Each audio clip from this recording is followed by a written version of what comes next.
কাজী নজরুল ইসলামের জন্মবার্ষিকী উপলক্ষে বৈকল্পিক পত্রিকার নিবেদন শ্রী শৈলজানন্দ মুখোপাধ্যায়ের স্মৃতিকথা কেউ ভোলে না কেউ ভোলে।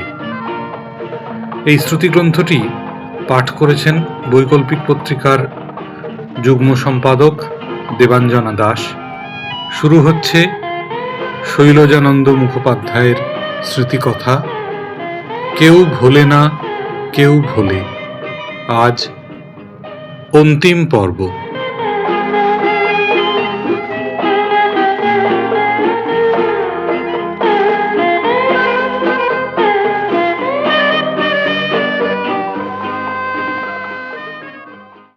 পৃষ্ঠা 178, 12। জঙ্গলটাকে এত ভালো করে দেখিনি কোনোদিন। যে পথ দিয়ে গ্রামে ঢুকেছিলাম এ পথ সে পথ নয়। বাবার সঙ্গে যাচ্ছি নাকড়াকন্দা স্কুলে। যদি দয়া করে হেডমাস্টার মশাই আমাকে ভর্তি করে নেন তাহলে এইখানেই পড়ব। গ্রামের উত্তর দিকের সঙ্গে দক্ষিণ দিকের কোনো মিল নেই। এদিকে ঢেউ খেলানো মাটি শুধু উঠেছে আর নেমেছে, আবার উঠেছে আবার নেমেছে। দক্ষিণের দিক চক্রবাল আড়াল করে শালের জঙ্গলটা সোজা চলে গেছে পশ্চিম দিকে। সাঁওতাল পরগনার ছোট বড় অনেকগুলো পাহাড়ের সঙ্গে গিয়ে মিশেছে।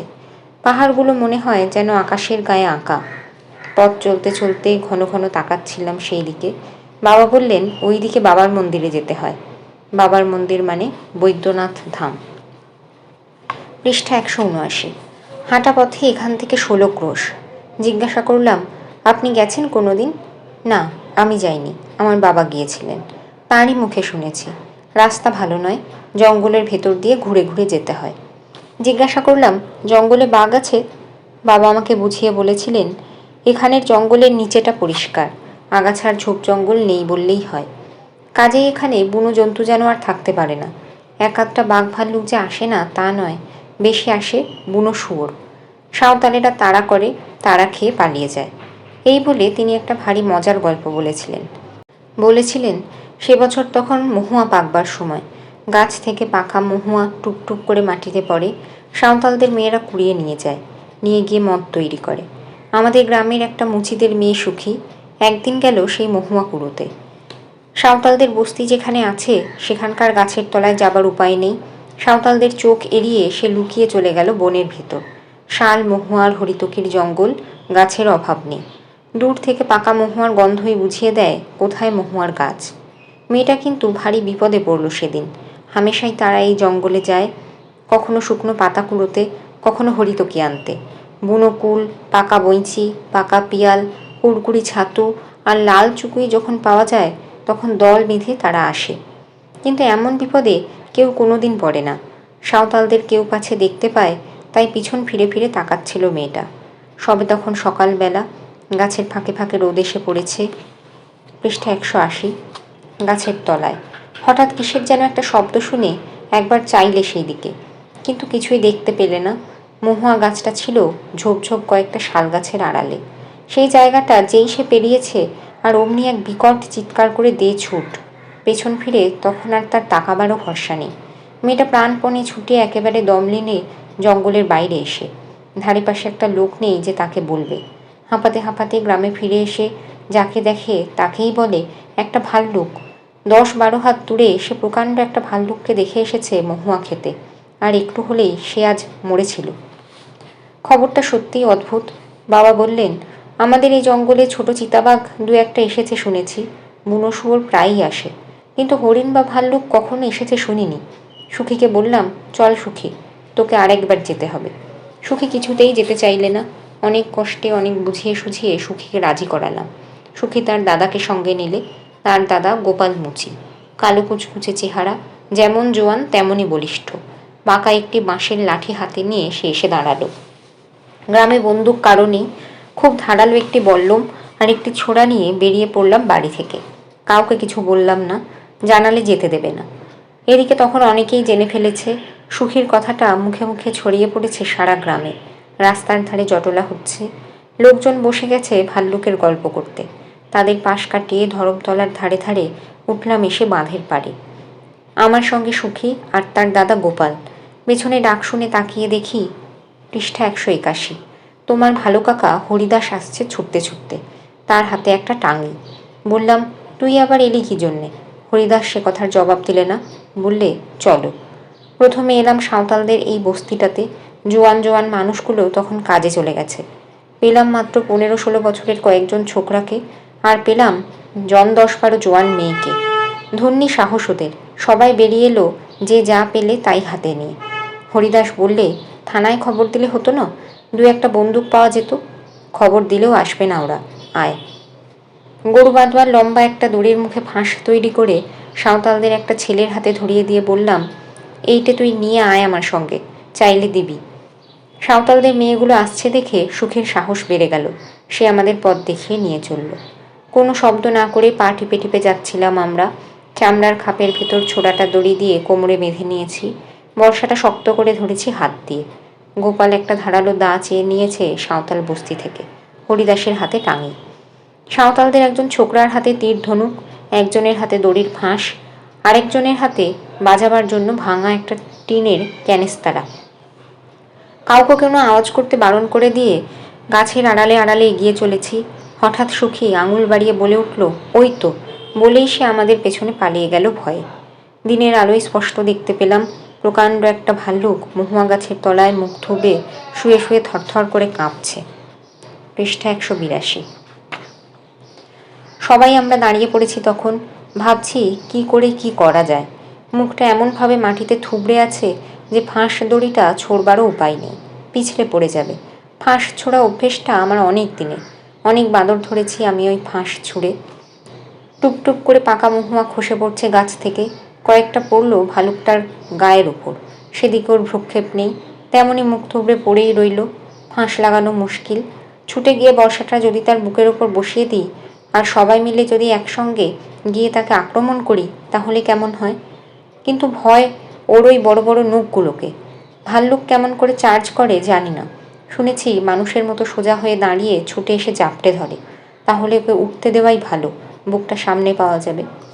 এমন সময় বলা নেই কওয়া নেই সাঁওতাল ছোঁড়াটা মুখে একরকম শব্দ করে দিলে একটা তীর ছুঁড়ে।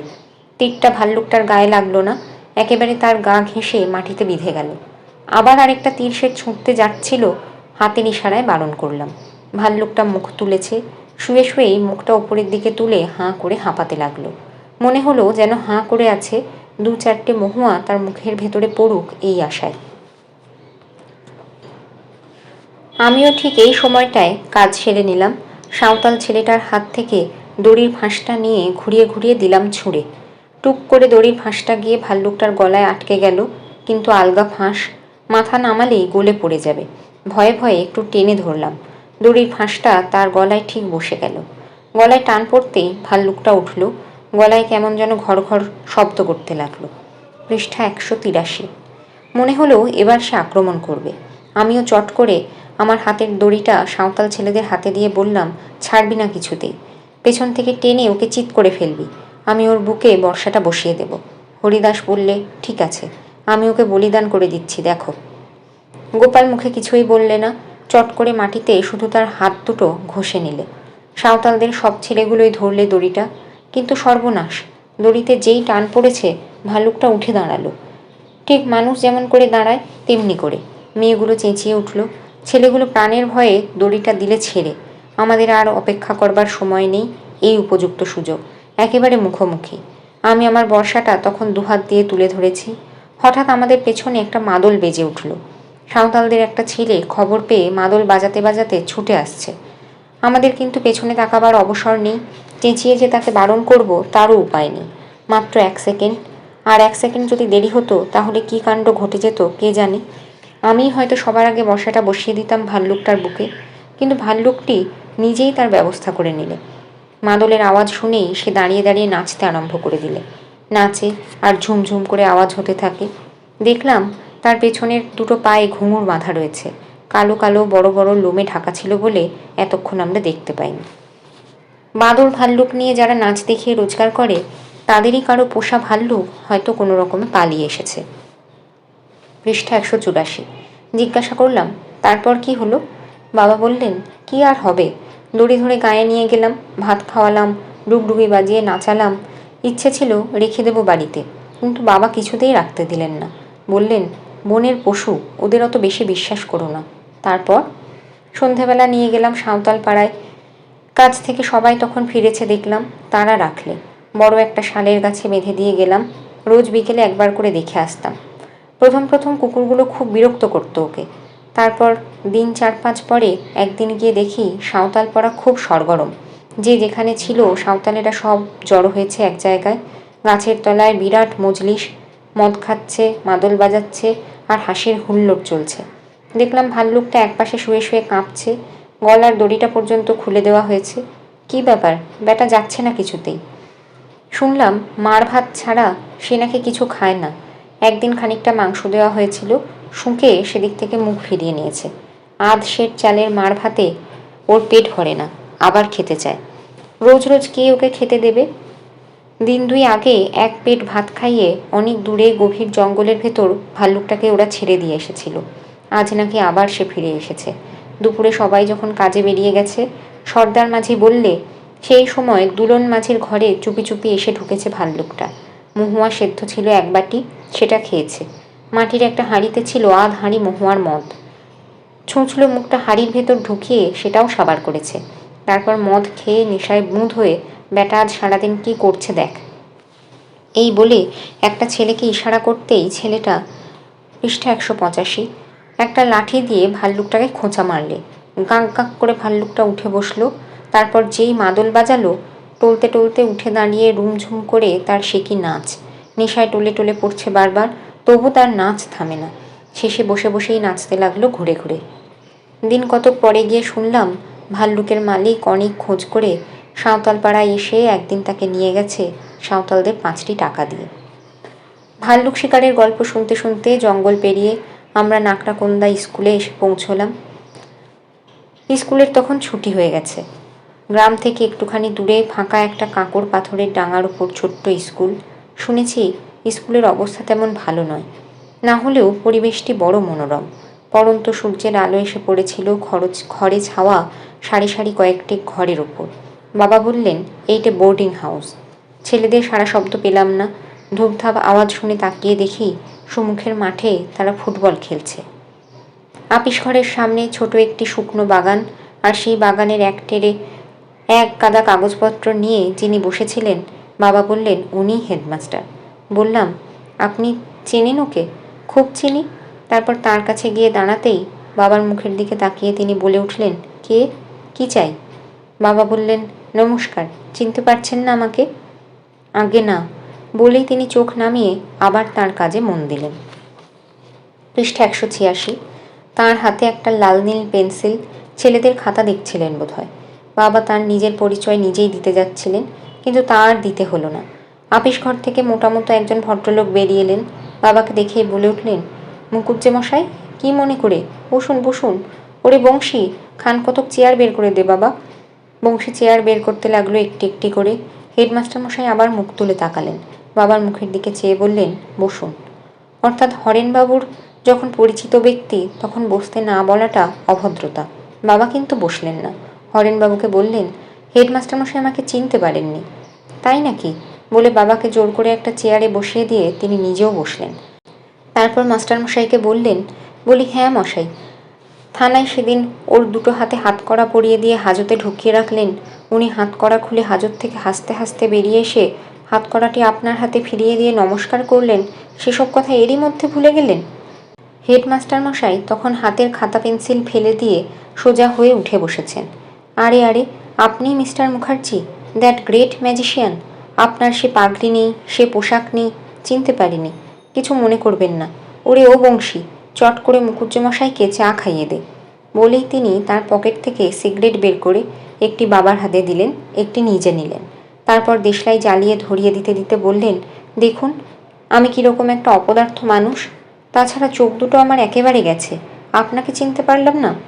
বাবা বললেন, আমিও কম অপদার্থ নই।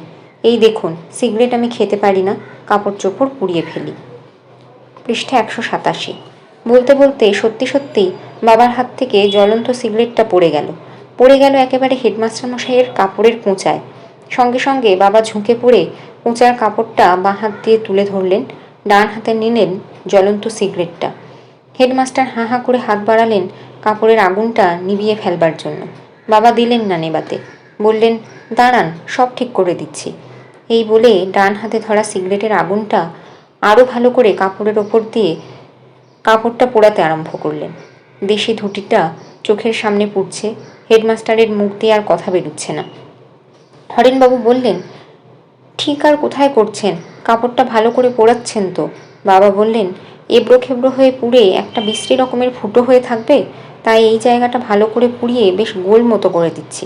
এই নিন, বেশ ভালো গোল হয়েছে, ধরুন এবার। এই বলে আগুনটা হাত দিয়ে টিপে নিভিয়ে মাস্টারের হাতেই মুঠো করে ধরিয়ে দিলেন বাবা। বললেন, বেশ করে চেপে ধরে থাকুন। এইবার আমি কয়েকটা কথা আপনাকে বলবো, শুনুন। হেডমাস্টার মশাই বললেন, বলুন। বাবা বলতে লাগলেন, কাপড়টা পুড়ে যাওয়ায় আপনার মনে খুব দুঃখ হয়েছে, আমি বুঝতে পারছি। কিন্তু যা হয়েছে তা হয়েছে আমার দোষে। আমাকে আপনি ক্ষমা করুন। যে মুহূর্তে আপনি আমাকে ক্ষমা করবেন, দেখবেন সেই মুহূর্তে আপনার মনে আর দুঃখের লেশমাত্র থাকবে না। হেডমাস্টার বললেন, ক্ষমা করলাম। বাবা বললেন, আপনি ভাবছেন আমি বুঝি ম্যাজিক দেখাচ্ছি? পৃষ্ঠা 188। তাই সঙ্গে সঙ্গে বলে বসলেন, ক্ষমা করলাম। ক্ষমা করা অত সহজ নয়। আপনি চোখ বুজে সত্যি সত্যি নিজেকে সেই অবস্থায় নিয়ে যান। ক্ষমা সুন্দর মুখ আমি দেখলেই বুঝতে পারবো। সত্যিই চোখ বুঝলেন তিনি। হাসতে হাসতে বললেন, ক্ষমা করেছি। বাবা বললেন, এবার তাহলে দেখুন আপনার কাপড় কতখানি পুড়েছে। দেখা গেল কাপড়ে বিন্দুমাত্র পোড়ার দাগ পর্যন্ত নেই। কাপড়টা পুড়েছিল বলে মনে হলো না। হরেনবাবু বলে উঠলেন, আরও কিছু দেখান। হেডমাস্টার মশাইও বলে বসলেন, দেখান দেখান, ভারী সুন্দর ম্যাজিক আপনার। আপনি এইসব দেখিয়ে অনেক টাকা পয়সা রোজগার করতে পারতেন। কেন করেন না কে জানে? বাবা বললেন, করি তো। কোথায় করেন? শুনেছি তো আপনি কোথাও একটি পয়সাও নেন না। বাবা বললেন, এই যে আপনাদের মনে আনন্দ দিতে পারছি, এই তো আমার রোজগার। শুনুন তবে। একবার বেড়াতে বেড়াতে একটা কারখানায় গিয়ে পড়েছিলাম। গিয়ে দেখি দুজন লোক খুব ঝগড়া আরম্ভ করেছে। ভাষা নিয়ে ঝগড়া। একজন হিন্দুস্তানি, একজন বাঙালি। আগে থেকে শুনিনি। গিয়ে যখন পড়লাম তখন দেখি বাঙালি ছোকরাটি একদম কোণঠাসা হয়ে পড়েছে। হিন্দুস্তানি ছোকরাটি বলছে, থামো থামো, তোমরা আর হিন্দি ভাষার নিন্দে করো না। তোমরা জলপান করো না, জল খাও। ধূমপান করো না, বিড়ি খাও, সিগারেট খাও। বাঙালির নিন্দে সহ্য করতে পারলাম না। বললাম, দাও একটা সিগারেট, আমি দেখিয়ে দিচ্ছি। এই বলে হিন্দুস্তানি ছোকরাটির কাছ থেকে একটা সিগারেট চেয়ে নিলাম। কাপড় পোড়ার ম্যাজিক দেখাতে গিয়ে বাবার হাতে যে সিগারেটটা ছিল সেটা, পৃষ্ঠা 189, তখন নিভে গিয়েছিল। নিবানো সিগারেটটা তুলে নিয়ে বাবা দেশলাই চেয়ে নিয়ে ধরালেন। ধরিয়ে সেটা টানতে টানতে বললেন, আমরা যে সত্যিই সিগারেট খাই সেটা দেখিয়ে তাদের ঝগড়া মিটিয়ে দিলাম। কেমন করে সিগারেট খেলাম সেইটা দেখাচ্ছি। আমি আর কথা বলবো না, আপনারা শুধু দেখে যান। এই বলে বাবা উঠে দাঁড়ালেন। পোড়া সিগারেটটা টানতে টানতে হঠাৎ একসময় সেই জ্বলন্ত আগুন শুদ্ধ সিগারেট জিভ দিয়ে মুখের ভেতর ঢুকিয়ে পোঁত করে গিলে ফেললেন। তারপর জামার পকেটে খালি হাতটা ঢুকিয়ে বের করে আনলেন ঠিক তেমনই একটি জ্বলন্ত সিগারেট। সেটাও বার কত টেনে গিলে ফেললেন। এবার হাত ঢোকালেন হেডমাস্টার মশাইয়ের পকেটে। সেখান থেকেও বেরিয়ে এলো একটা জ্বলন্ত সিগারেট। এমনি করে ক্রমাগত সিগারেট টানেন, গিলে ফেলেন, আবার জ্বলন্ত সিগারেট বের করেন সেখান থেকে। হেডমাস্টার, হরেনবাবু দুজনেই অবাক। আমিও কম অবাক হচ্ছি না। কিন্তু যে জন্যে এলাম সে কথা এখনও বলা হলো না। বাবা ম্যাজিক দেখাতে আরম্ভ করলেন। এদিকে সন্ধে হয়ে আসছে, জঙ্গল পেরিয়ে বাড়ি ফিরতে হবে। তবে ভরসা এই যে বাবা আছেন সঙ্গে। বংশী চা নিয়ে এলো। সিগারেটটা ছুঁড়ে ফেলে দিয়ে বাবা এসে বসলেন চেয়ারে। চা খেতে খেতে বললেন, এবার আসল কথাটা বলি। কেন আমি এখানে এসেছি শুনুন। হেডমাস্টার শুনলেন সব কথা। শুনে বললেন, বিপদে ফেললেন। তারপর কি যেন ভাবলেন, ভেবে বললেন, মাইনেও দিতে পারবেন না? বাবা বললেন, আঁকে না। পৃষ্ঠা 190। হেডমাস্টার হরেনবাবুর দিকে তাকালেন, জিজ্ঞাসা করলেন, কি করি বলুন দেখি? হরেনবাবু বললেন, ছেলে যদি ভালো হয় তো নিয়ে নিন, পাশ করতে পারলে পার্সেন্টেজ বাড়বে। হেডমাস্টার মশাই আমার দিকে তাকালেন, কি গো, ভালো করে পাশ করতে পারবে তো? পরীক্ষার আর খুব বেশি দেরি নেই। বললাম, চেষ্টা করব। চেষ্টা করব নয়। হেডমাস্টার মশাই বাবার মুখের দিকে তাকালেন, বললেন, আমি একটু পরীক্ষা করে দেখব আপনার ছেলেকে। যদি বুঝি ছেলে আপনার ভালো করে পাশ করতে পারবে, আমি ভর্তি করে নেব। পরীক্ষার নাম শুনে আমার তখন মনে হচ্ছে যদিই বা কিছু আশা ভরসা ছিল, তাও গেল। প্রায় 2 মাস হতে চলল স্কুলের বইয়ের সঙ্গে আমার কোনো সম্পর্ক নেই। হেডমাস্টার মশাই আমাকে কাছে ডেকে বসালেন। এক গাদা খাতা তাঁর হাতের কাছেই নামানো ছিল। তাই থেকে কয়েকটা সাদা পাতা ছিঁড়ে আমার হাতে দিলেন। বললেন, এই পেন্সিল দিয়ে লেখো আমি যা বলছি। মুখে মুখে তিনি বলে গেলেন, আমি লিখলাম। লেখা শেষ হলে বললেন, ইংরেজিতে তর্জমা করো। ভয়ে ভয়ে অনুবাদ করে কাগজগুলি তাঁর হাতে তুলে দিতেই তিনি আমার মুখের দিকে তাকালেন। বললেন, হাতের লেখাটি তো বেশ, হলো কেমন করে? বললাম, লিখে লিখে। তারপরে আমার অনুবাদটি দেখলেন তিনি, বেশ ভালো করেই দেখলেন। তারপর কাগজ দুটি হরেনবাবুর হাতে তুলে দিয়ে বললেন, দেখুন তো হরেনবাবু। পৃষ্ঠা 191। হরেনবাবু আমার অনুবাদটি দেখে আমার দিকে না তাকিয়েই বললেন, মন্দ হয়নি। বলেই তিনি হেডমাস্টারকে বললেন, মুখুজ্জেমশাই বলছেন যখন, তখন নিন ভর্তি করে। সেদিন বলছিলাম না আপনাকে, শহরের ছেলেরা ইংরেজিটা ভালো শেখে, তাছাড়া স্কুলটা ভালো। হেডমাস্টার মশাই জিজ্ঞাসা করলেন, তুমি বাড়ি থেকে রোজ যাওয়া আসা করবে? বললাম, আজ্ঞে হ্যাঁ। একে যদি আমি প্রথম থেকে পেতাম। হেডমাস্টার মশাই যেন আপন মনেই বললেন, বোর্ডিংয়ে রাখতে পারলে ভালো হতো। জিজ্ঞাসা করলাম, বোর্ডিংয়ে কত দিতে হয়? হরেনবাবু বললেন, দিতে তো হয় 12 টাকা, কিন্তু তোমার বাবা তো বলছেন মাইনে পর্যন্ত দিতে পারবেন না। বললাম, চেষ্টা করব। হেডমাস্টার মশাই বলে দিলেন, কাল থেকেই তুমি আসতে আরম্ভ করো, ভালো করে পাশ করতে হবে। হ্যাঁ বলে মাথা নেড়ে দিয়ে চলে তো এলাম সেখান থেকে। কিন্তু বইগুলো সব পড়ে আছে রানীগঞ্জে। বই আনতে হবে রানীগঞ্জ থেকে, ট্রান্সফার সার্টিফিকেট আনতে হবে, আর আনতে হবে কিছু টাকা। নজরুলের চিঠি আসবে অন্ডালের ঠিকানায়, সেখানেও একটু এবার যেতে হবে। বাবাকে বললাম, আমি একবার রানীগঞ্জ থেকে ফিরে আসি। বাবা বোধহয় রাগ করলেন। বললেন, ব্যাস হয়ে গেল, স্কুলটা পছন্দ হলো না বুঝি? পৃষ্ঠা 192। বললাম, ট্রান্সফার সার্টিফিকেট আনতে হবে তো। বইয়ের কথাটা বলতেই পারলাম না, যুদ্ধে চলে যাচ্ছি, কাজেই বইয়ের সঙ্গে সম্পর্ক একরকম চুকিয়েই দিয়েছিলাম। কে জানতো যে আবার এসে আমাকে স্কুলে ভর্তি হতে হবে। বাবা বললেন, চিঠি লিখে দাও, দাদামশাই লোক দিয়ে সার্টিফিকেট পাঠিয়ে দেবেন। রানীগঞ্জে যাওয়া হলো না। চিঠি লিখলাম রানীগঞ্জে। পরের দিন স্কুলে যাওয়ার জন্য সকাল সকাল খেয়ে দিয়ে বেরিয়ে পড়লাম বাড়ি থেকে। সঙ্গে নিলাম সাদা একটি খাতা আর একটি পেন্সিল। বই নেই তো কী করব? জঙ্গলের ভেতর দিয়ে পথ, একাই চলেছি ভাবতে ভাবতে। কিন্তু শুধু একখানা খাতা আর পেন্সিল হাতে নিয়ে স্কুলে যাওয়া কি উচিত? খুব চমৎকার দক্ষিণের হাওয়া বইছে শালের জঙ্গলে। একটা গাছের তলায় সবুজ কচি ঘাস গজিয়েছিল। বসলাম সেইখানে। বসে বসে নজরুলকে একখানি চিঠি লিখলাম। চিঠিখানি যখন শেষ হলো, স্কুলে তখন ছুটির ঘণ্টা পড়ছে। হঠাৎ সেদিন আবিষ্কার করে ফেললাম, স্কুল যাওয়ার চেয়ে মহুয়া গাছের তলায় বসে নজরুলকে চিঠি লেখা ঢের বেশি আরামের। পরের দিন পোস্ট অফিসে গিয়ে চিঠিখানা ডাকে দিয়ে একবার ভাবলাম যাই স্কুলে, কিন্তু শুধু একখানা সাদা খাতা আর একটা পেন্সিল হাতে নিয়ে স্কুলে যেতে কেমন যেন মন সরল না। ভাবলাম, বইগুলো আসুক রানীগঞ্জ থেকে, তারপর ভালো করেই যাব। চিঠি লিখেছি রানীগঞ্জে, বইয়ের সঙ্গে কিছু টাকা যদি আসে তো বোর্ডিংয়ে গিয়ে থাকব। আমাদের বাড়িটার কথা আগেই বলেছি, বহু পরিবারের বিরাট এক। পৃষ্ঠা 193। একান্নবর্তী পরিবার। বাপ জ্যাঠা কাকারা সবাই আপন আপন শিল্পকর্ম নিয়ে ব্যস্ত, সবাই দেখে আনন্দে মশগুল। প্রথম প্রথম এসে এই বিচিত্র সংসারটির লীলা বৈচিত্র্য আমার খুব ভালো লেগেছিল। এরা সকলেই আমার আপনজন, এদের সঙ্গে আমার রক্তের সম্পর্ক। মনে মনে গর্ব অনুভব করেছিলাম।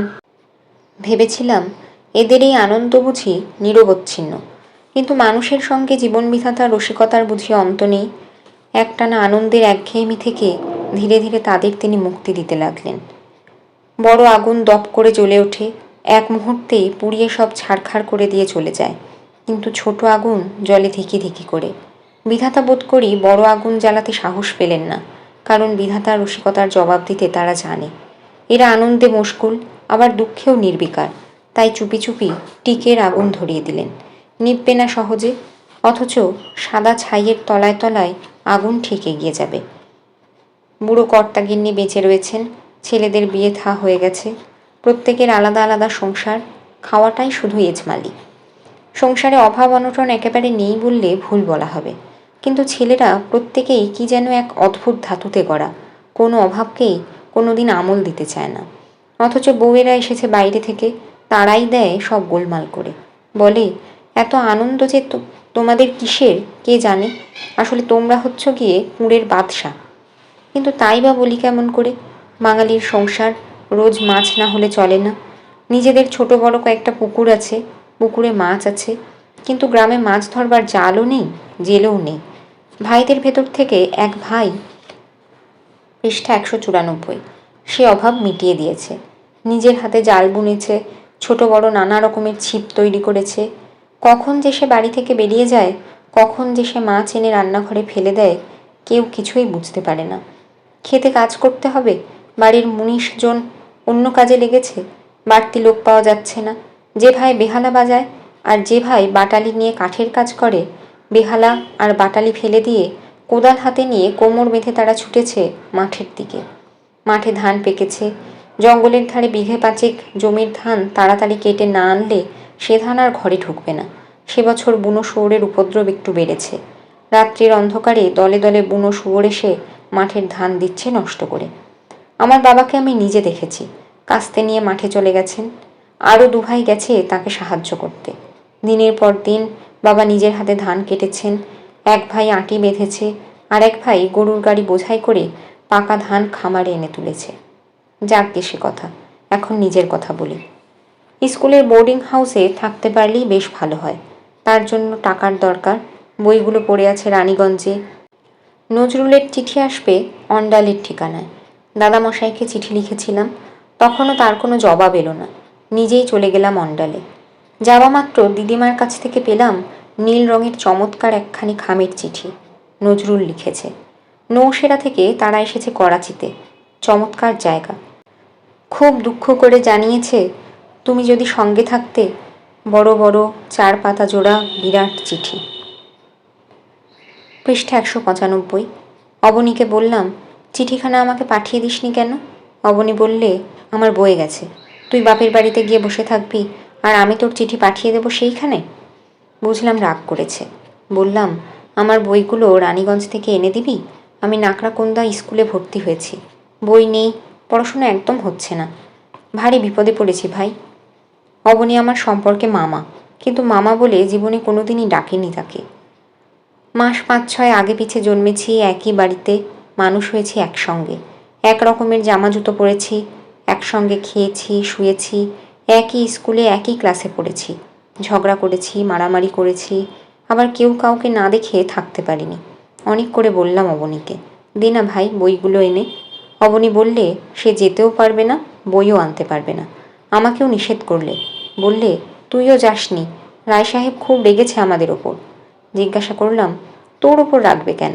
অবনী বললে, আমিও তো রানীগঞ্জ থেকে পালিয়ে এসেছি, আর যাইনি।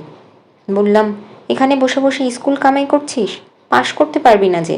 অবনী বললে, ভেবেছি আর পড়ব না। মনটা খুব খারাপ হয়ে গেল।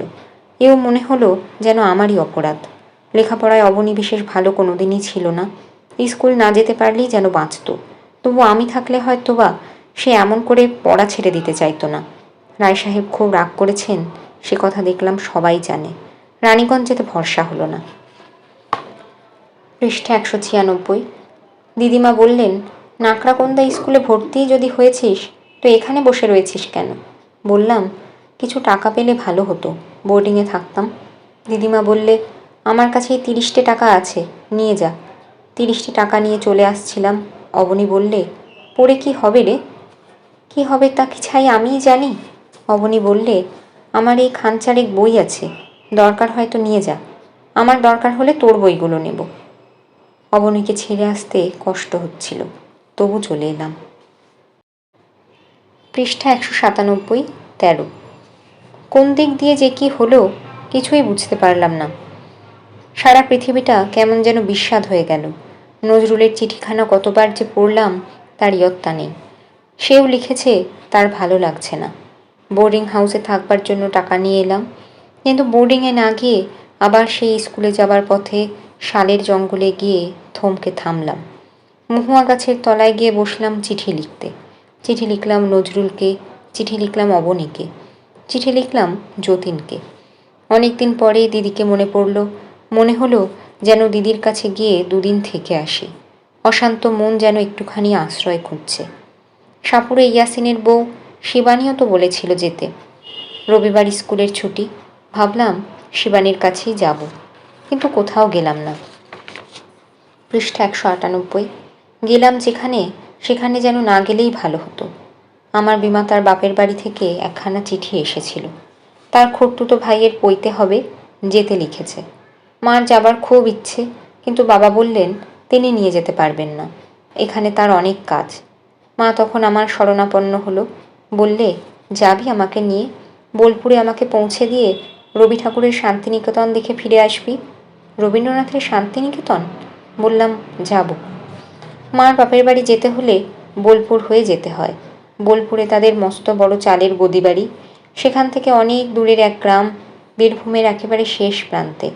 দিগন্ত বিস্তৃত সবুজ ধানের মাঠের মাঝখান দিয়ে অফুরন্ত সেই পথ। গরুর গাড়ি চড়ে একবার গিয়েছিলাম, তখন আমি অনেক ছোট, এখনও মনে আছে। তখন বর্ষাকাল, একসঙ্গে 10-15 জোড়া গরুর গাড়ি চলেছে সারি দিয়ে। গরুর গলার ঘণ্টা বাজছে। কখন বেরিয়েছি মনে নেই, কখন পৌঁছবো জানি না। সে এক ভারী মজার অভিজ্ঞতা। আমার সেই কিশোরকালের বিচিত্র অভিজ্ঞতা, সেই রহস্যময় স্বপ্নময় বৈচিত্র্যের আস্বাদ আর একবার পাবার জন্য মন আমার সত্যই ব্যাকুল হয়ে উঠল। মাকে নিয়ে গেলাম বোলপুর। সঙ্গী জুটল দুগ্গা মামা। আমারই সঙ্গে সে বছর সেও দেবে ম্যাট্রিকুলেশন পরীক্ষা। শান্তিনিকেতন দেখে চলে গেলাম সেই গ্রামে। গ্রাম থেকে ফিরে এলাম পুরো 1 মাস পরে। নিয়ে এলাম প্রচুর আনন্দ, আর তার সঙ্গে উপরি পাওনার মতো ম্যালেরিয়া। পৃষ্ঠা 199। ম্যালেরিয়ার নামই শুনেছিলাম, সে যে কেমন বস্তু, কতখানি তার পরাক্রম, কিছুই আমার জানা ছিল না। এবার জানলাম বেশ ভালো করে। পুরো 1 বৎসর সে আমার সঙ্গী হয়ে রইল। মাসের মধ্যে অন্তত 10টা দিন বিছানায় পড়ে থাকতে হয়। ম্যালেরিয়া নিয়েই টেস্ট পরীক্ষা দিলাম। সিউড়িতে গিয়ে ম্যাট্রিকুলেশন পরীক্ষা দিয়ে এলাম। পরীক্ষা দিয়ে পালিয়ে গেলাম অন্ডালে। ভেবেছিলাম ম্যালেরিয়া বোধহয় এবার আমাকে পরিত্যাগ করবে, কিন্তু পরিত্যাগ করা দূরে থাক, এবার সে আমাকে এমন জোরে চেপে ধরল যে জীবনের আশাই আমাকে পরিত্যাগ করতে হলো। সেই রকম অবস্থাতেই খবর পেলাম আমি পাশ করেছি। পাশ করতে পারবো সে আশা আমি করিনি। বোধ করি সেই আনন্দেই জ্বর ছেড়ে গেল। ভাবলাম ভালো হয়ে গেছি। নজরুলকে খবরটা দিয়েই ছুটলাম কলকাতায়। কলেজে ভর্তি হলাম, বই কিনলাম। তখনও 1 মাস বোধহয় পার হয়নি। শরৎচন্দ্রের একখানি বই আর 1 কপি ভারতবর্ষ ব্র্যাকেটে মাসিক পত্রিকা কিনে এনেছিলাম। আরাম করে পড়ব বলে যেই বসেছি, সর্বাঙ্গ শিরশির করে উঠল। শীতে ঠকঠক করে কাঁপতে লাগলাম। বুঝতে দেরি হলো না, শরীরের প্রতিটি শিরায় শিরায় কার আগমন বার্তা ঘোষিত হলো।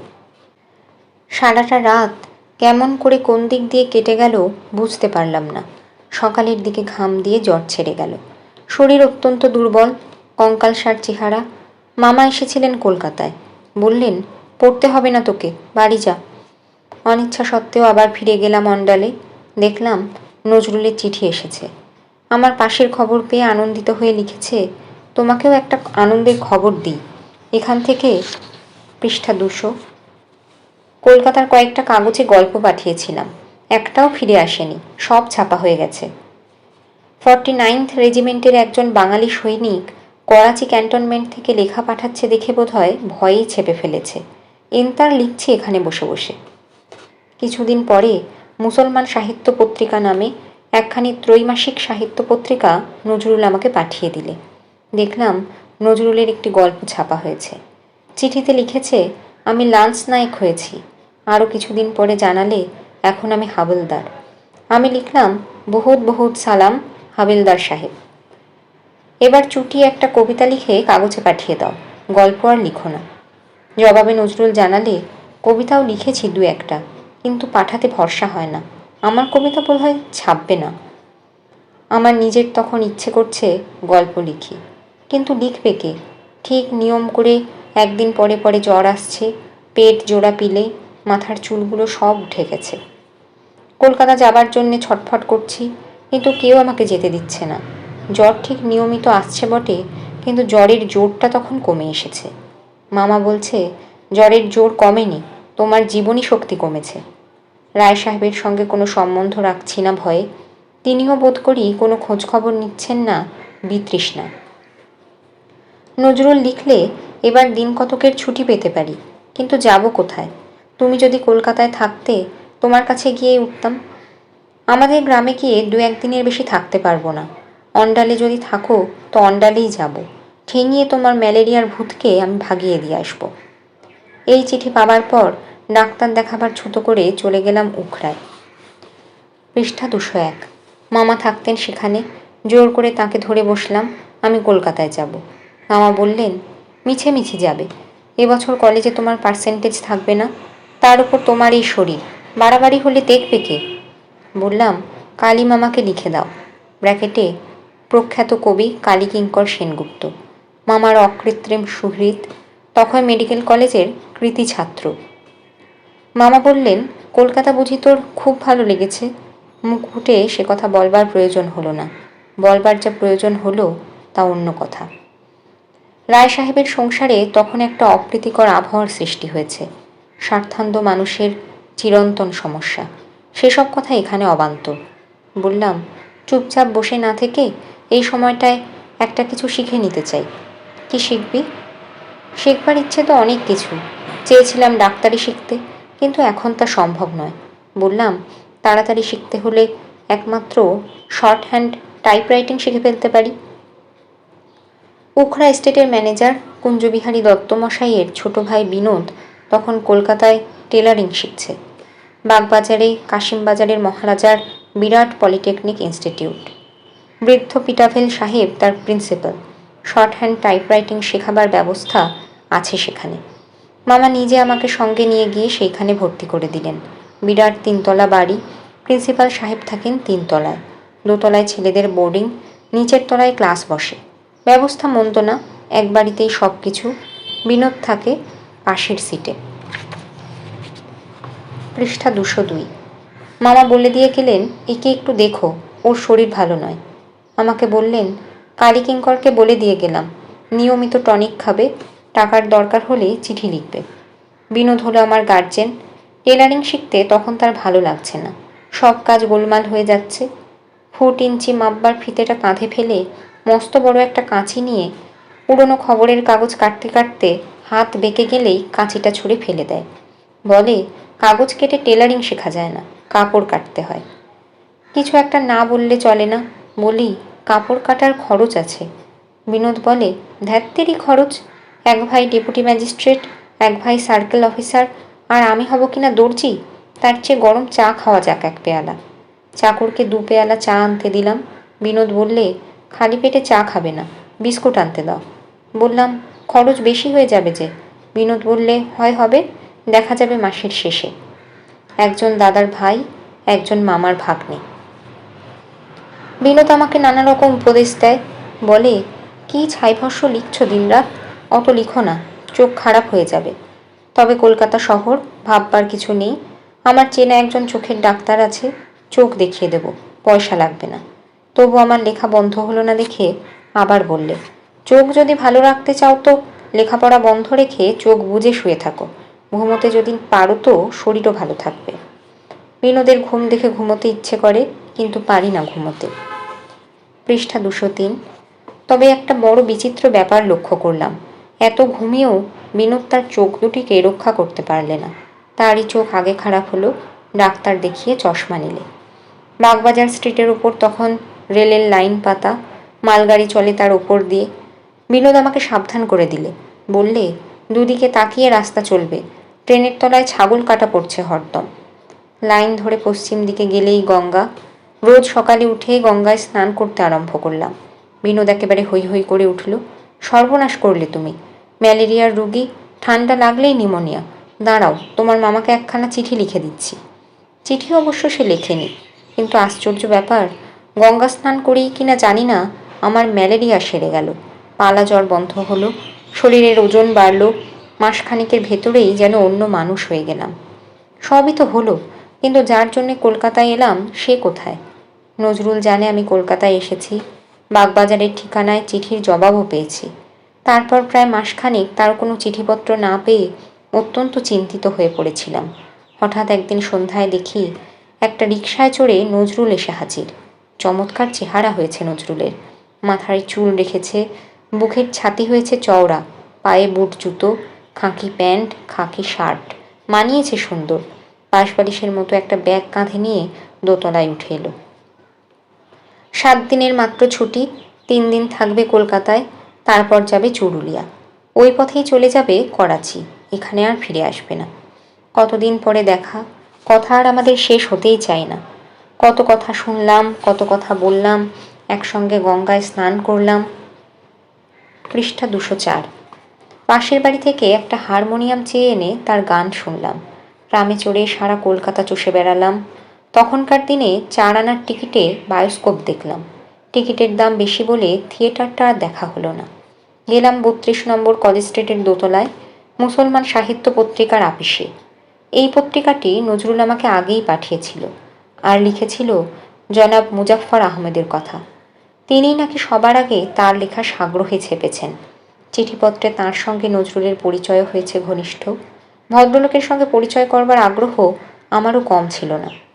গিয়ে দেখলাম অপূর্ব সুন্দর একটি মানুষ, গৌরবর্ণ, শীর্ণকায়, সংযত বাক। যে যুবকটিকে সেদিন আমি দেখেছিলাম, আজও তিনি আমার স্মৃতিপটে অবিস্মরণীয় হয়ে আছেন।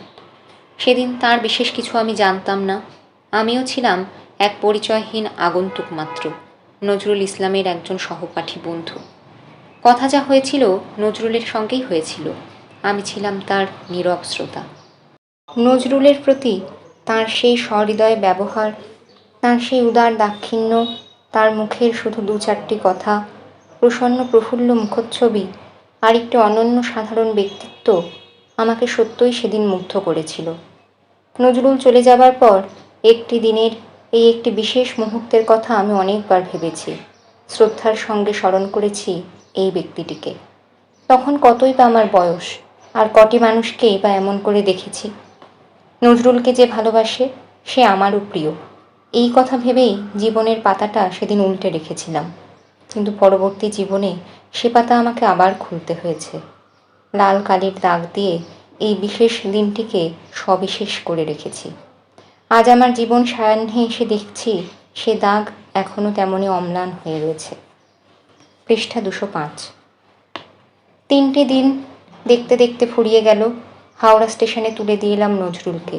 আবার কতদিন পরে দেখা হবে কে জানে। সেখানে গিয়ে চিঠি দেবে বলেছিল, দিলে না। পুরো 1 মাস পরে বেগুনি রঙের কালিতে লেখা একখানি চিঠি পেলাম। নজরুল লিখেছে তাদের 49 বায়ুগ্রস্ত বাঙালি পল্টন ভেঙে দেবার কথা চলছে। ভেঙেই যদি দেয় তো বল মা, তারা দাঁড়াই কোথা। আমার সেই পাশবালিশটা ঘাড়ে তুলে নিয়ে সোজা উঠব গিয়ে তোমার আস্তানায়, তারপর যা থাকে কপালে। নজরুল আসবে জেনে আনন্দও যেমন হলো, তার ভবিষ্যৎ কল্পনা করে রাত্রে ভালো ঘুমও হলো না। সত্যিই তো, কি করবে সে, কোথায় যাবে, কোথায় থাকবে।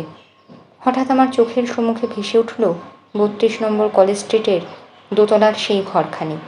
মুজফ্ফর আহমেদ সাহেব বলেছিলেন, চলে তো আসুন এইখানে, তারপর দেখা যাবে। ছোটোখাটো মানুষটি, কিন্তু তার হৃদয় যে এত বড় তখন সে কথা ভাবতে পারিনি। তাই তাঁর কথাটাকে তেমন আমল দিইনি। নজরুলের জন্য ভেবেই মরেছিলাম শুধু। আমাদের পলিটেকনিকের কমার্স ডিপার্টমেন্ট আর বোর্ডিং হাউস সে বাড়ি থেকে উঠে এলো রামকান্ত বোস স্ট্রিটে। ব্র্যাকেটে সেই পুরনো বাড়িটা ভেঙে এখন মহারাজা মনীন্দ্রচন্দ্র কলেজ হয়েছে। নজরুলকে নতুন বাড়ির ঠিকানা জানিয়ে চিঠি লিখলাম। ভূপেন্দ্র বোস অ্যাভিনিউ তখন হয়নি। ট্রাম থেকে নেমে কোন দিক দিয়ে কেমন করে আসতে হবে তাও জানিয়ে দিলাম। শেষ পর্যন্ত এলো নজরুল। পল্টন ভেঙে দেওয়া হয়েছে, আর সে ফিরে যাবে না। চেহারা তার আরও ভালো হয়েছে, হো হো করে হাসির জোর যেন আরও বেড়েছে। আমাদের হস্টেলে অতিথি হয়ে থাকার কোনো আপত্তি ছিল না। পৃষ্ঠা 206। গেস্ট চার্জ মাসের শেষে দিতে হয়। তার উপর একখানা ফাঁকা সিটও পাওয়া গেছে আমাদের সিটের পাশেই। আনন্দের হাট বসে গেল আমাদের রুমে। নজরুলের সেই মন মাতানো অফুরন্ত হাসি আর গান, যৌবনোচ্ছল প্রাণের প্রাচুর্য একে একে টেনে আনলে সবাইকে। প্রথমে এলো আমার সেখানকার সহপাঠী বন্ধুরা, তারপর এলেন বয়স্ক শিক্ষকেরা। 3-4টে দিন আমরা হস্টেল ছেড়ে কোথাও গেলাম না, যাবার সময়ই বা কোথায়। গঙ্গায় স্নান তখন আমার বন্ধ হয়ে গেছে। ম্যালেরিয়ার কথা ভুলেই গেছি। একদিন রাত্রে পাশাপাশি সিটে আমরা শুয়ে পড়েছি, ঘরের আলো নিভিয়ে দেওয়া হয়েছে, গল্প করছি শুয়ে শুয়ে। নজরুল চুপি চুপি বললে, একটা চাকরি বোধহয় পাওয়া যাবে। কথাটা প্রথমে বুঝতে পারিনি। জিজ্ঞাসা করলাম, কিসের চাকরি? নজরুল বললে, পল্টনে যারা একটু নামটাম করেছে, গভর্নমেন্ট তাদের কিছু কাজকর্ম দেবে। বললাম, তোমাকে কি কাজ দেবে? তুমি তো ম্যাট্রিকুলেশনও পাশ করলে না। নাই বা করলাম, কত কাজ আছে। তুমি নেবে সেই কাজ? না নিলে খাবো কি? বলেছিলাম, ভিক্ষে করে খাবে। নজরুল হো হো করে হেসে উঠেছিল। বলেছিল, ঠিক বলেছ। একটা হারমোনিয়াম গলায় ঝুলিয়ে রাস্তায় রাস্তায় যদি গান গেয়ে বেড়াই তো মন্দ রোজগার হবে না। সঙ্গে যদি একটা সুন্দরী মেয়ে থাকে তো রোজগার আরও বেশি হবে। সেটা আর পাচ্ছি কোথায়? পৃষ্ঠা 207। তোমার হাসির চোটে পাশের বাড়ির জানলা টানলাগুলো যেরকম খুলে যাচ্ছে, মনে হচ্ছে যেন জুটতে দেরি হবে না। বয়সের ধর্মে কথার ধারাটা সেদিন অন্যদিকে গড়িয়ে গিয়েছিল। তার পরের দিনই বোধহয় নজরুল আমাকে হঠাৎ বলে বসল, তুমি মরতে এসব শিখতে এলে কেন? চাকরি করবে নাকি? চিঠিতে তাকে কিছু কিছু জানিয়েছিলাম, তবু আবার জিজ্ঞাসা করলে কেন বুঝতে পারলাম না। বললাম, জানো তো সবই। নজরুল বললে, এই জন্যই বড়লোকগুলোকে আমি দু চক্ষে দেখতে পারি না। বললাম, এরা বড় মানুষ নয়, বড় অমানুষ। নজরুল হো হো করে হেসে উঠল। বললে, মদের মাতাল যেমন, তেমনই এরা টাকার মাতাল। সেই দিনই একটা কাণ্ড ঘটল। নিচে ছিল খাবার ঘর। আমরা নিচে না গিয়ে খাবারটা ওপরের ঘরে আনিয়ে নিতাম।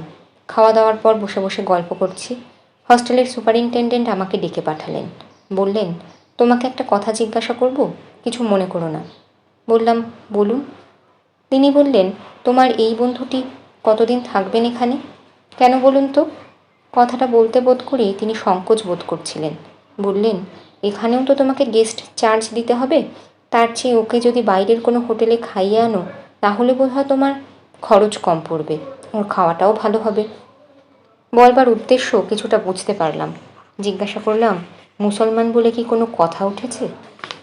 পৃষ্ঠা 208। তিনি বললেন, না, তেমন কিছু নয়। চাকরটা শুনেছে উনি মুসলমান, তাই ওর এঁটো বাসন ধুতে চাচ্ছে না। আমি ধুয়ে দিচ্ছি, বলে চলে এলাম ওর ঘর থেকে। আমাদের ঘরে এসে দেখলাম আমাদের দুজনের এঁটো বাসন তখনও তোলা হয়নি। বিনোদ চলে গেছে ক্লাস করতে। নজরুল একা একটা সিটের ওপর ফিরে শুয়ে আছে। বোধ করে ঘুমিয়ে পড়েছে। কোনো শব্দ না করে চুপি চুপি জায়গাটা পরিষ্কার করে ফেললাম। দুপুরে ঘন্টা দুয়ের জন্য আমাদের একটা ক্লাস বসতো। জামাটা গায়ে দিয়ে খাতা পেন্সিল নিয়ে নিচে নেমে যাবার আগে বললাম, ঘুমোলে নাকি? আমি ক্লাসে যাচ্ছি। চোখ বুজে তেমনই শুয়ে শুয়ে নজরুল বললে, যাও।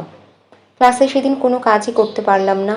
ঠিক করলাম, নজরুলকে নিয়ে আমিও আজ চলে যাব এখান থেকে।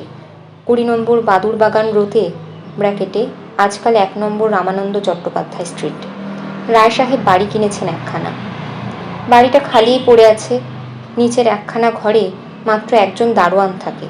সেইখানেই গিয়ে উঠব। ক্লাসের ছুটির পর ওপরের ঘরে গিয়ে দেখি নজরুল তার জিনিসপত্র বাঁধা ছাঁদা করে বসে আছে। যা ভয় করেছিলাম তাই হয়েছে। নজরুল নিশ্চয়ই ঘুমোয়নি। জেগে জেগে দেখেছে আমি তার এঁটো থালাবাটি তুলে নিয়ে গেছি। ভালোই হয়েছে। বললাম, দাঁড়াও, আমার বিছানাটা বেঁধে নেই, দুজনে বাদুর বাগানের বাড়িতে গিয়ে উঠব। নজরুল বললে, না, দুজনের একসঙ্গে যাওয়া উচিত হবে না, তুমি পরে একদিন যেও। আমি আজ কলেজ স্ট্রিটে যাই। 32 নম্বর কলেজ স্ট্রিটে মুজাফফর আহমেদ সাহেব মহা সমাদরে অভ্যর্থনা করলেন নজরুলকে। তিনি যেন তারই প্রতীক্ষায় বসেছিলেন। পৃষ্ঠা 209। জীবনে এমন কতকগুলো ঘটনা ঘটে, কেন ঘটল ভাবতে গেলেই অবাক হয়ে যেতে হয়। নজরুলকে কলেজ স্ট্রিটে রেখে বাগবাজারে ফিরে আসছি। ট্রাম ধরতে হলে রাস্তাটা পেরিয়ে মেডিকেল কলেজের ফুটে গিয়ে দাঁড়াতে হয়। কেন জানি না রাস্তাটা আর পেরোলাম না। গোলদিঘির ফুটপাত ধরে এগিয়ে আসছি। কলেজ স্ট্রিট মার্কেট তখনও হয়নি। হ্যারিসন রোডটা সবে পেরিয়েছি। হঠাৎ আমার পিঠের ওপর কে যেন একটা কিল মারলে। থমকে দাঁড়িয়ে পেছন ফিরে তাকিয়েই দেখি যতীন। হাসতে হাসতে আমাকে জড়িয়ে ধরে বললে, বেশ ছিলে বাবা, কোথায় ছিলি এতদিন? বললাম, যেখানেই থাকি। তুই কি করছিস, কোথায় আছিস তাই বল। যতীন বললে, ম্যাট্রিকুলেশন পাশ করে আপাতত শ্রীরামপুর কলেজে পড়ছি। আর তুই? বললাম, আমি পড়ছি না। কথাটা সে বিশ্বাস করলে না। জিজ্ঞাসা করলাম, দিদি কেমন আছে? যতীন বললে, বলবো না, দিদি তোর উপর খুব রাগ করেছে। বললাম, আমি যে সারা পৃথিবীটার উপর রাগ করে বসে আছি সে খবর রাখিস? আমি কোনো কথা বললেই যতীন হাসে, এইটাই তার চিরকালের স্বভাব। এমনি সব হাসি রহস্যের কথা কইতে কইতে যতীনকে টেনে নিয়ে এলাম আমার বাগবাজারের হস্টেলে। যতীন সবই দেখলে, সবই শুনলে। তারপর হঠাৎ একসময় উঠে দাঁড়ালো, বললে, চলি, আমাকে অনেক দূর যেতে হবে। জিজ্ঞাসা করলাম, আজ রাত্রেই কি তুই শ্রীরামপুর চলে যাবি? যতীন বললে, না, কাল যাব। আবার কবে দেখা হবে তোর সঙ্গে? পৃষ্ঠা 220। যতীন হাসতে হাসতে বললে, জীবনে আর কোনো দিন দেখা হয়তো নাও হতে পারে। এই বলে সে আর এক মুহূর্ত অপেক্ষা করলে না, সিঁড়ি দিয়ে তাড়াতাড়ি নেমে চলে গেল। তার ব্যবহারে আমি বিন্দুমাত্র বিস্মিত হলাম না, কারণ আমি জানি যতীন এমনি। সে যে আবার আসবে তাও আমি জানি, কিন্তু সে যে এমনি করে আসবে সেই কথাটাই শুধু ভাবতে পারিনি। 7 দিন কি তার চেয়ে একটু বেশিই হবে যতীনের দেখা না পেয়ে শ্রীরামপুর কলেজের হস্টেলে একখানা চিঠি লিখব কিনা ভাবছিলাম। সেদিন দুপুরের ক্লাসে তখন সবেমাত্র গিয়ে বসেছি, দেখি সুমুখের বড় জানলাটার কাছে যতীন দাঁড়িয়ে আছে, দাঁড়িয়ে দাঁড়িয়ে হাসছে। কাছে যেতেই বললে, এখানে ছাত্র কোথায় ভর্তি করে? কেন? নতুন একটি ছাত্র ভর্তি হবে। কোথায় সে? আছে এখানে। যতীনকে নিয়ে গেলাম আপিস ঘরে। কত মাইনে, ক বছরের কোর্স, ভর্তি হতে কত লাগবে, এই সব কথা জিজ্ঞাসা করে সে ভর্তি হবার একটা ফর্ম চেয়ে নিলে। তারপর নিজেই চড়চড় করে লিখতে বসলো। লিখে টাকা জমা দিয়ে রসিদ নিয়ে অফিস ঘর থেকে বেরিয়ে এলো। জিজ্ঞাসা করলাম, এটা কি হলো শুনি? যতীন হেসে বললে, হবে আবার কি, ভর্তি হলাম। বললাম, তোর শ্রীরামপুরের কলেজ? পৃষ্ঠা 211। যতীন বললে, ছেড়ে দিলাম। অন্যায় করলি, এখানকার কোনো কলেজে ভর্তি হলেই পারতিস। তোর বাবা ভাববেন হয়তো আমার জন্যেই তুই কলেজ ছাড়লি। যতীন বললে, না, কেউ কিছু ভাববে না, বাবা মারা গেছে। শুনে কিছুক্ষণ কোনো কথাই বলতে পারলাম না। জিজ্ঞাসা করলাম, কলকাতায় কোথায় থাকবি ঠিক করেছিস? যেখানেই থাকি তোদের এই হস্টেলে থাকবো না। বললাম, এখানে তোকে রাখবেই না, তুই খ্রিস্টান। যতীন বললে, যদি না জানাই সে কথা জানবে কে? আমার গায়ে তো লেখা নেই, আমার উপাধি তো ঘোষ। এই বলে সে হাসতে হাসতে বললে, তোদের সবাইকার জাত আমি মেরে দিতে পারি, তা জানিস? বললাম, সেই সুযোগ তুই পাবি না। টাকা এলেই আমি এই হস্টেল ছেড়ে চলে যাব বাদুর বাগান রোতে। যতীন বললে, ভালোই হবে, একসঙ্গে আসবো যাব। এই বলে আমাকে সেদিন আর ক্লাস করতে দিলে না। বললে, চল, আমার থাকবার জায়গাটা তোকে দেখিয়ে দিয়ে নজরুলের কাছে যাব। যতীনের থাকবার জায়গাটা দেখতে গেলাম। বড় রাস্তার উপর ছোট্ট একখানি দোতলা বাড়ি। জিজ্ঞাসা করলাম, কার বাড়ি রে? কে থাকে এখানে? আমার একজন আপনার লোক। বলেই যতীন আমাকে টানতে টানতে দোতলায় নিয়ে গেল। বললে, চা খাবার সময় হয়েছে, চা খেতে হবে তো। সোফা সেট দিয়ে সাজানো চমৎকার একটি ঢাকা বারান্দা, সেইখানেই বসতে যাচ্ছিলাম। যতীন আমাকে বসতে দিলে না, টেনে একেবারে একটা ঘরের ভেতর নিয়ে গেল। পৃষ্ঠা 212। একটা ইজি চেয়ারের উপর পেছন ফিরে বসে কে একটি মেয়ে যেন কি একটা বই পড়ছিল। যতীন বললে, দেখো কাকে ধরে এনেছি। চট করে মেয়েটি উঠে বসল। মুখ ফেরাতেই দেখি যতীনের দিদি, প্রসাদপুরের সেই দিদি। ভাবতেও পারিনি এতদিন পরে এমন অপ্রত্যাশিতভাবে দিদির দেখা পাবো। হাসতে হাসতে দিদি উঠে এলো। সেই মুখ, সেই চোখ, সেই হাসি, সেই অপরূপ সুন্দর লীলায়িত ভঙ্গি। দিদি আমার হাত ধরে নিয়ে গিয়ে বসালে খাটের ওপর, নিজেও বসলো আমার পাশে।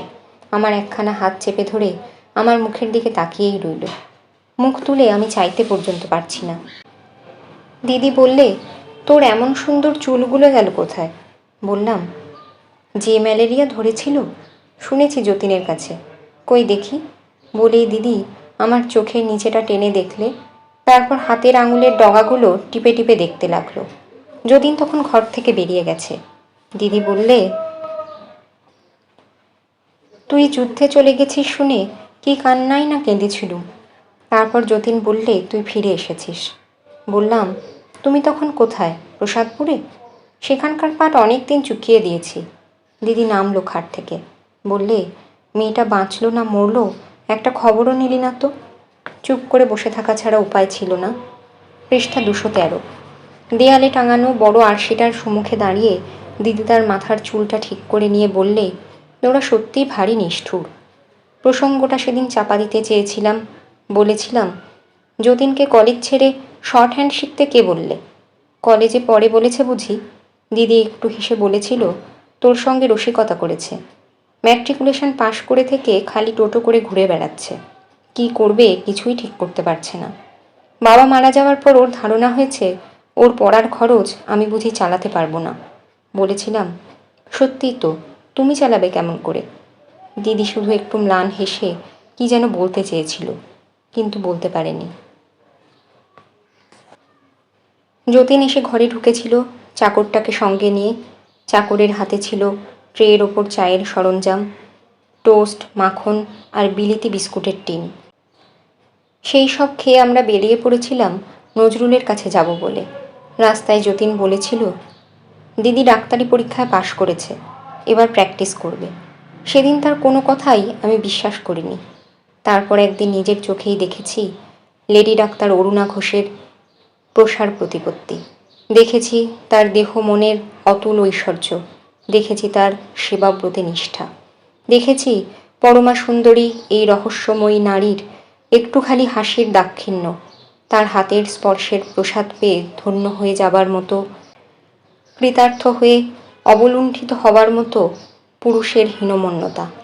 আর সেই সঙ্গে দেখেছি জীবন সত্যের মর্যাদা রক্ষার জন্য অপরূপ রূপ লাবণ্যময়ী ক্ষীণতনু সেই উদ্দাম যৌবনার আত্মনির্যাতনের অত্যাশ্চর্য মহিমা। পৃষ্ঠা 214। অতৃপ্ত ছিল লেডি ডাক্তার অরুণা ঘোষের অন্তরাত্মা। পৃথিবী তাকে সবই দিয়েছিল, দেয়নি শুধু সেই অমৃতের প্রসাদ, যা পেলে ভাগ্য বিড়ম্বিতা একটি মেয়ের জীবনে আসে পরম শান্তি। সে সংবাদ পেয়েছিল মাত্র দুজন আগন্তুক, একজন বিপত্নিক ডাক্তার রুদ্র, পার্থিব ঐশ্বর্য ছিল তার প্রচুর, আর একজন নিঃস্ব নিঃসম্বল প্রিয়দর্শন খ্রিস্টান যুবক অবনী সান্যাল। ডাক্তারি ডিপ্লোমা ছিল তার, বিলেতের ডিপ্লোমা, কিন্তু প্র্যাকটিস করতো না, বেকার। অরুণা ঘোষের সযত্ন লালিত সেই হৃদয় তৃষ্ণাকে অভিনন্দিত করবার জন্য দুজনে হাত বাড়িয়ে দিয়েছিল একই সঙ্গে। ঋতুচক্রের আবর্তনে মাত্র 2টি ঋতু পার হয়েছিল তাদের জীবনে, কতটুকুই বা সময়। তবু এই অত্যল্প সময় যে ইতিকথা রচনা করেছিল অরুণা ঘোষের রক্তমাংসে, সে এক অনন্য সাধারণ প্রেমের কাহিনী। সুযোগ পেলে শোনাবো সে কথা।